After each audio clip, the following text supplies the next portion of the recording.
今次开始，咱来关心台北市的中庆北路天龙三温暖门卡口，伫昨昏尾暗仔发生枪案。这是一个性平嫌犯伫电话卡向威震集团的董事长吴明达甲伊的司机开枪，嫌犯发案了后，随早枪甲枪支去派出所自首。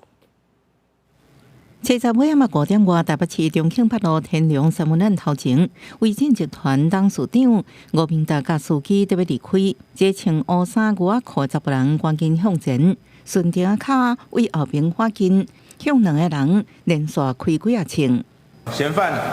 自行开车到现场遇到被害人之后持枪向被害人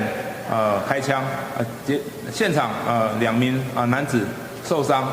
开枪的人是33岁姓平的查甫人，伊伫犯案了后，早一支枪甲11粒枪支到台北市联合派出所投案。嫌犯讲家己经营咖啡店，不满互吴明达讨保护费。按过吴明达讲无熟悉，最近也无甲别人结怨。本分局持续清查相关的犯案动机及犯案的经过，来现犯案的一个动线还有使用车辆等等的一个状况，使用大数据、调阅监视器等等的一个方法